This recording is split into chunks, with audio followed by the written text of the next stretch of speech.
Welcome to the Faith and Family Trailblazer podcast, part of the Digital Trailblazer podcast family. This podcast is dedicated to bringing you experts and trailblazers who can help you and your family grow closer together, closer to God, and thrive in a challenging world. Welcome. It is Leah Ray Getz, and with us today is Gregory with Walking Meadows. We're happy to have you here with us, Gregory. Go ahead and introduce yourself to our audience. Let them know what you're about. Yeah, Leah, I'm really honored to be here, and hopefully today we can add some value and some families can take some tips away.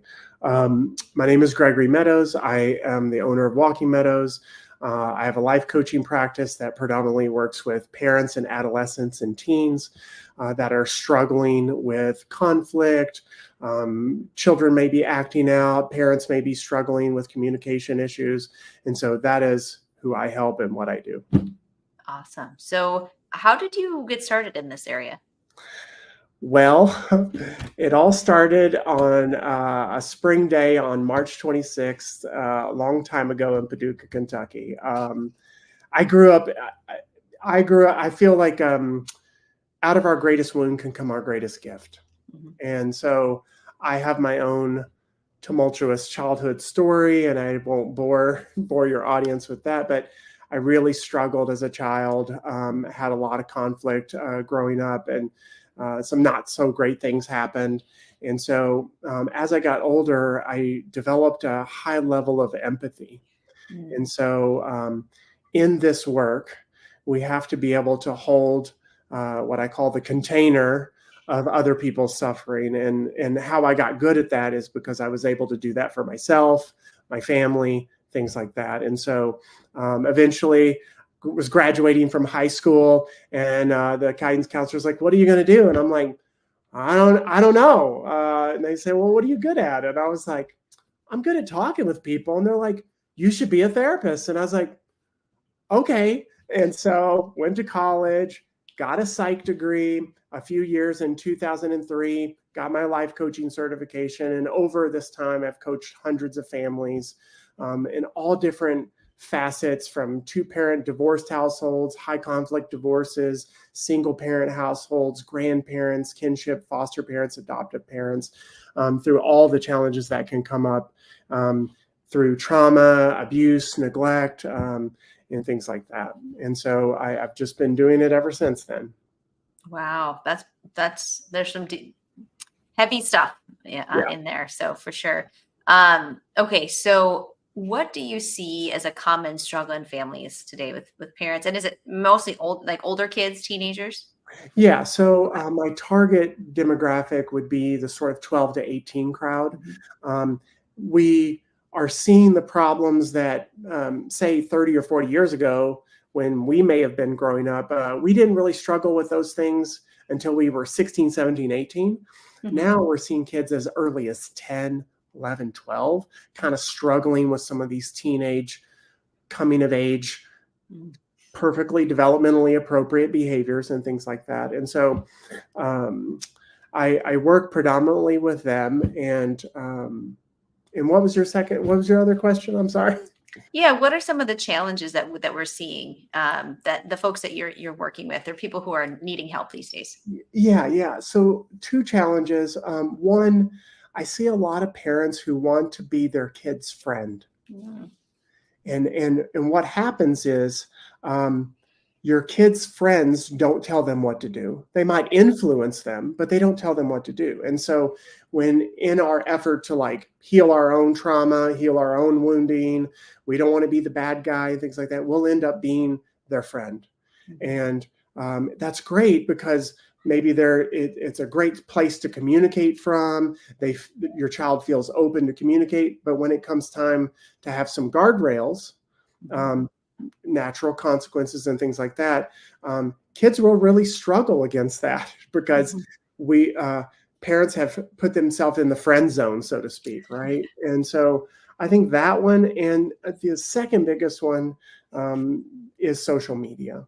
And parents really struggle because all the other kids have these apps and have this social media and things like that. But the Surgeon General in the United States came out this week and said, hey, kids are on their phones on average 5 hours a day, which doesn't include the, weekends when kids have more access to video games and social media. So on average, they're spending 35 or more hours a week on social media or on their phones or on, messaging platforms and things like that. And so with that, parents don't know how to navigate, how to moderate it, how to restrict it in a healthy way to protect our children from online nefarious people. And it also, teens and adolescents are struggling with anxiety, depression, suicidal ideation more now than ever.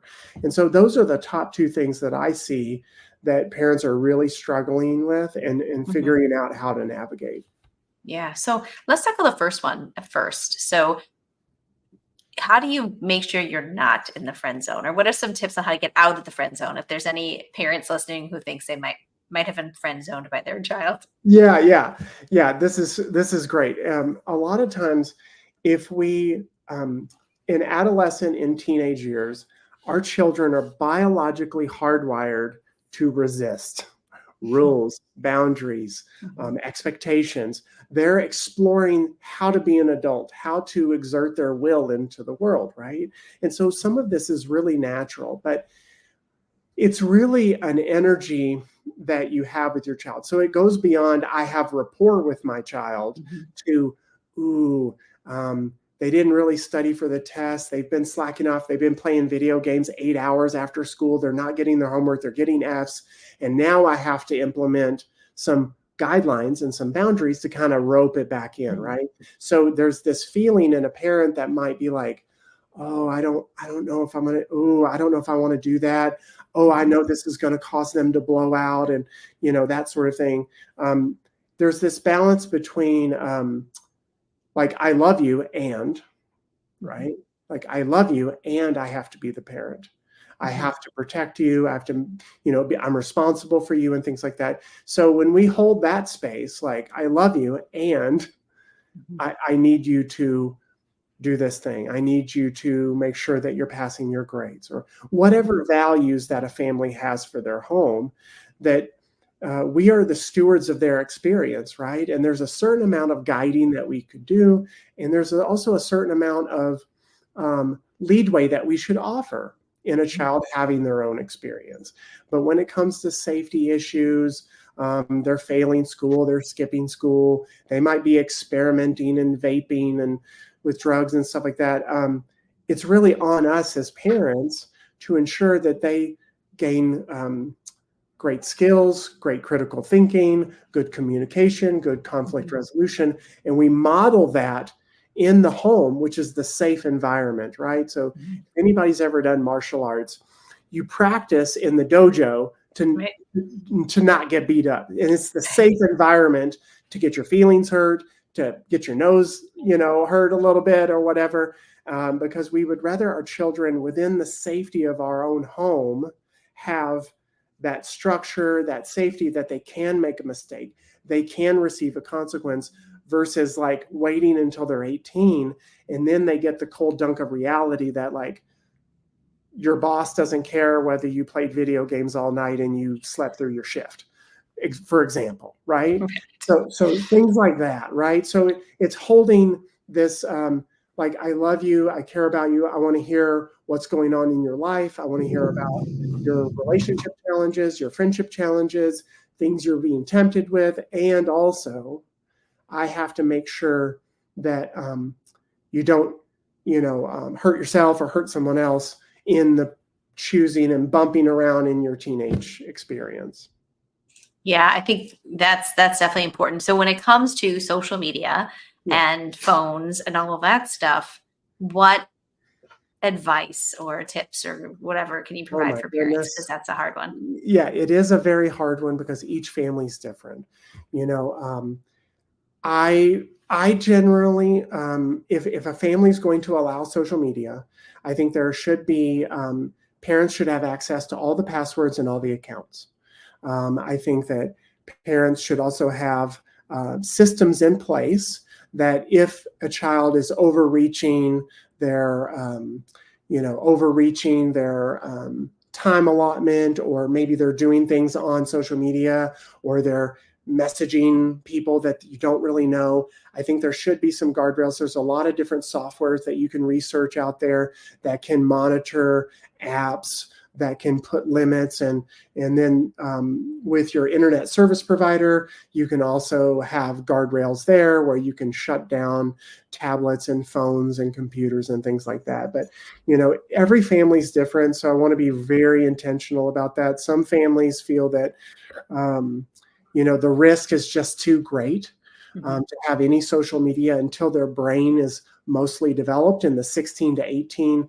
I mean, our brains are not fully developed until we're 25, right. But at least until the 16 to 18 realm, where their brain is kind of understanding, like, hey, actions have consequences, and we need to be mindful about what we share online and where we take pictures, and what content are we sending to people and things like that. So it's really up to families to do their due diligence, do their homework, find out what's reasonable for them. And I would say that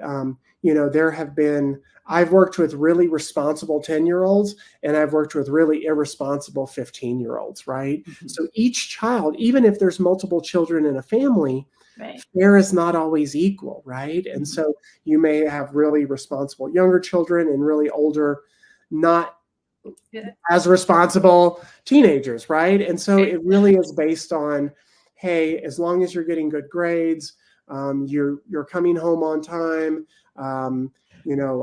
things like that. They're meeting their home requirements. They're getting their chores done. I kind of feel like, with a certain amount of responsibility that a child has, they earn a certain amount of freedom, and it kind of just incrementally goes up. They take on more responsibility, practicing being an adult. They get more freedom, because that's how it really does work in the real world. And so that's what I recommend for families. Awesome. I like that. That's helpful. So I'm curious, how are you currently reaching and finding new families to work with these days? So I am finding some of them on social media through outreach and things. Most of our families are coming through nonprofit organizations that are receiving other services, or they're through like a safety program in their city and things like that. I recently am getting more parents from charter schools, private schools that really, really need support. Their children have some educational deficiencies or challenges, and then that sort of pours over into the home with behaviors and challenges and communication. So some families are coming from that charter school, private school, high school space. Okay, that makes sense. So what are your next steps for growth? Oh, that's a great question. I've been mulling that over all week, Leah. My next growth area is I'm going to offer 4-week confidential parenting support groups. They will max out at 6 families, so each family will get about 10 minutes to share struggles, things like that, because a lot of families that are struggling in isolation. Parents feel this enormous amount of pressure to have it all figured out. I should just be able to watch a YouTube video. I should just be able to read this book. I should be able to ask my parents, because my parents went through this with me, and that sort of thing. So parents feel a tremendous amount of pressure to be running the business, to make sure that the soccer games are getting taken care of, and all these sorts of things. And so I recommend that they just reach out and find ways to ask for help, because that's the bulk of it, asking for help. And sometimes that third party outside perspective is really where it's at, because I am able to see things in a family where there might be these blind spots in a family system. And so bringing those to their attention in a strengths-based way is really important. Yeah, absolutely. So I'm curious, do you have digital courses? Not at this time. I have been mulling over a life skills course because I feel like I really want teenagers to have all the skills that they need to be a great adult. And so I've been tooling around with a life skills course that would teach like relationship skills, communication skills, that sort of thing. So that has been in the works in the background of all the other irons that I have in the fire. Yeah, I could actually see you doing so that 6 week or 6 family small group thing that you're thinking of. I could see putting some course materials behind that as well that they can go through in between for they're learning through that, and then they're coming to the coaching sessions on how their struggles that week, how they applied it, that sort of stuff, and really increasing the value and just providing just great stuff for folks. So they have you don't have to only teach in those sessions. Those can be more Q&A and situational, and you can teach in a course situation. Yeah, and I do have a virtual parenting class that I teach that is evidence-based. It's been around for 20 years. It's taught in 9 countries in 6 languages. I am certified to teach that as well, and I teach that in a 9-week series. And parents really love that. I mean, they get so much value out of that. By the end, they build new relationships with other parents, lifelong friendships we've seen, and they really go back into their families with more compassion, more empathy, a better understanding of generational trauma. Wow, that's awesome. So if people want to learn more about you, where should they head? Yeah, so you can go to walkingmeadows.com. You can check me out on Instagram, Walking Meadows. You can also go to Facebook, Gregory with Walking Meadows, and I have a free parenting support group as well that is linked to that Facebook account. Awesome. And that's where people should go for their freebie, right? Because you have all kinds of free trainings and resources or whatever in your Facebook group. Yeah. Awesome. All right. Well, we'll have the links to that in the show notes and description. Thank you so much for being with us, Gregory. This has been great. I'm honored to be here. Thank you so much. Thank you. Ladies and gentlemen, if you found this helpful, make sure to like, subscribe, and share it with someone who could benefit.